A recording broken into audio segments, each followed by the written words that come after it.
ماں بہنیں، اللہ پاک نے ہر ایک کو اولاد دی ہے، اللہ اولاد کی قدردانی کی توفیق نصیب فرمائے۔ اولاد بھی اللہ کی بہت بڑی نعمت ہے، اس نعمت کی قدر ان سے پوچھو جو اولاد کی نعمت سے محروم ہیں۔ اور بہت سے ماں بہنیں پڑھی لکھی ہیں جنہوں نے اللہ کے راستے میں وقت لگایا، جانتی ہیں نبیوں کی دعائیں قرآن کریم میں ملتی ہیں کہ ان کے یہاں اولاد نہیں ہوتی تھی تو اللہ سے انہوں نے دعائیں مانگی ہے۔ اس پر علماء نے لکھا ہے کہ اولاد کی دعائیں مانگنا یہ تو انبیاء کرام کی سنت ہے۔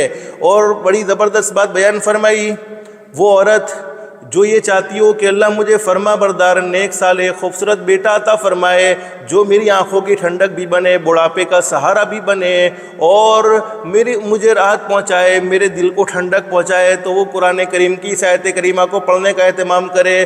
ربی حبلی من الصالحین، ربی حبلی من الصالحین، ربی حبلی من الصالحین۔ یہ چھوٹی سی دعا کا پڑھنے کے اہتمام کی برکت سے اللہ پاک فرما بردار بیٹا عطا فرماتے ہیں۔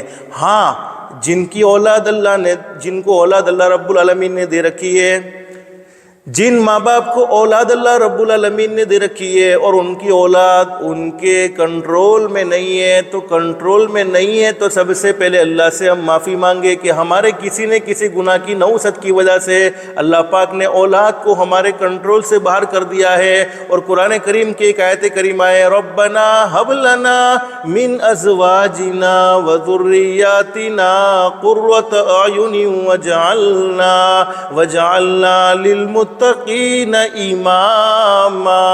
یہ قرآن کریم کی بہت پاورفل دعا۔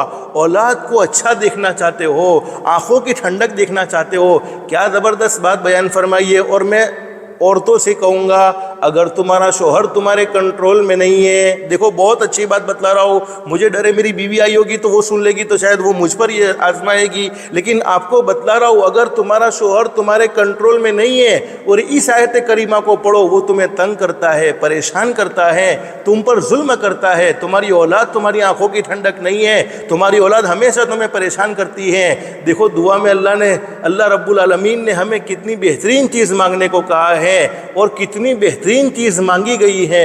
ربنا ہب لنا من ازواجنا وذریاتنا قرۃ اعین وجعلنا للمتقین اماما۔ اس دعا میں اگر بیوی پڑھے تو اللہ پاک شوہر کو اس کا فرما بردار بنائیں گے، شوہر پڑھے تو بیوی کو فرما بردار بنائیں گے اور اولاد کو آنکھوں کی ٹھنڈک بنائیں گے۔